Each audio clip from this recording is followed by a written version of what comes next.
Assalamualaikum warahmatullahi wabarakatuh. Alhamdulillahirabbil alamin wassalatu wassalamu ala asyrafil anbiya'i wal mursalin wa ala alihi washabihi ajmain. Amma ba'du. Asyhadu alla ilaha illallah wa la syarikalah wa asyhadu anna Muhammadan abduhu wa rasuluh.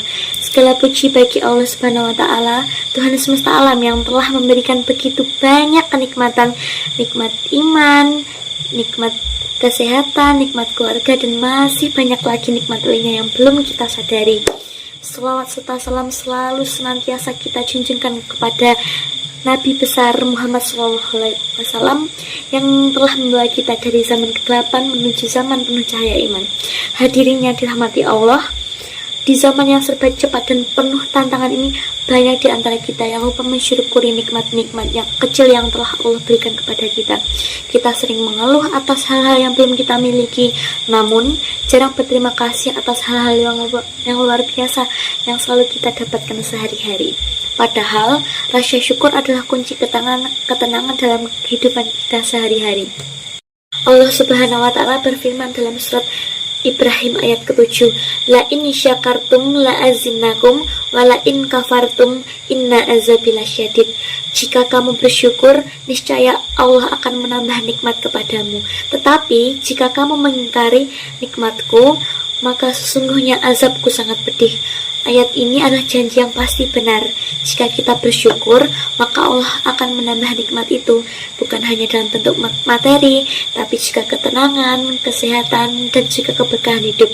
Namun, jika kita kufur, melupakan kebaikan Allah, maka azab dan kesempitan hati akan menghampiri kita.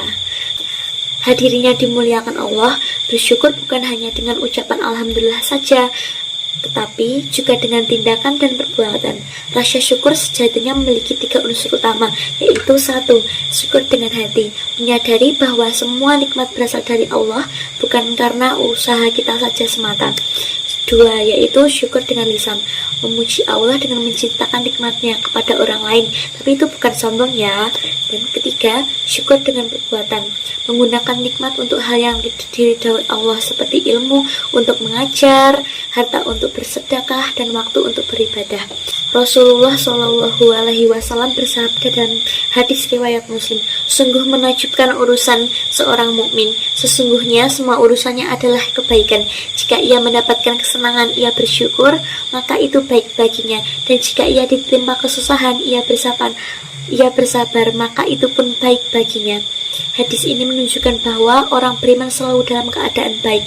Ketika mendapat nikmat, ia bersyukur. Ketika ia diuji, ia akan bersabar. Maka tidak ada alasan bagi seorang mukmin untuk berputus asa, karena setiap kejadian pasti mengandung hikmah dari Allah Subhanahu wa taala. Maka kita lihat contoh kehidupan Nabi Muhammad SAW. Walau beliau hidup sederhana, tidur di atas tikar kasar, dan sering lapar berhari-hari, beliau tetap bersyukur kepada Allah Subhanahu wa taala. Suatu ketika Aisyah radhiyallahu anha bertanya, wahai Rasulullah, mengapa engkau masih sholat malam hingga kakimu bengkak, padahal dosa-dosamu telah diampuni oleh Allah Subhanahu wa taala? Beliau menjawab, afala akunu abdan syakura, tidakkah aku ingin menjadi hamba yang bersyukur? Subhanallah, begitu mulianya hati beliau. Nabi saja yang dijamin surga masih bersyukur dalam setiap napasnya, maka bagaimana dengan kita, hamba yang penuh dosa dan kelalaian? Hadirin yang dirahmati Allah, syukur juga harus ditunjukkan dalam kehidupan sosial, misalnya bersyukur atas rezeki dengan berbagi kepada orang yang membutuhkan, bersyukur atas ilmu dengan mengajarkan ilmu yang kita dapatkan sehari-hari kepada orang lain, bersyukur atas waktu dengan misinya dengan kebaikan. Janganlah kita termasuk orang yang bersyukur ketika mendapat nikmat besar, tetapi lupa mensyukuri hal-hal kecil yang selalu diberikan Allah kepada kita. Padahal nikmat bisa bernafas, bisa tersenyum, bahkan bisa mendengar dakwah seperti ini, itu semua adalah karunia besar yang tidak bisa dibeli dengan harta apapun. Allah juga memperingatkan dalam surat An-Nahl ayat 18, dan jika kamu menghitung nikmat Allah, niscaya kamu tidak akan mampu menghitungnya. Sesungguhnya Allah benar-benar Maha Pengampun lagi Maha Penyayang.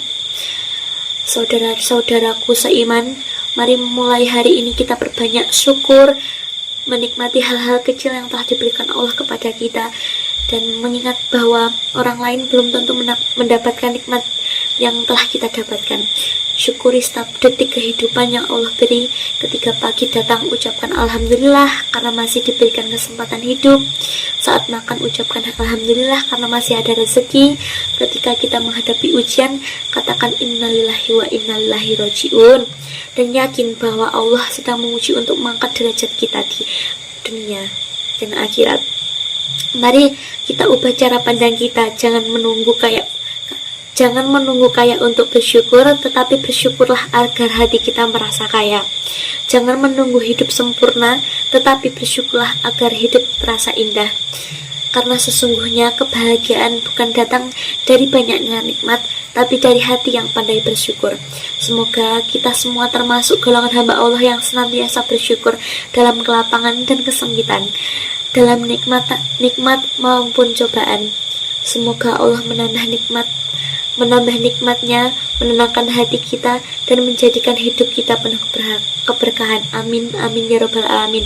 Sekian dakwah singkat dari saya.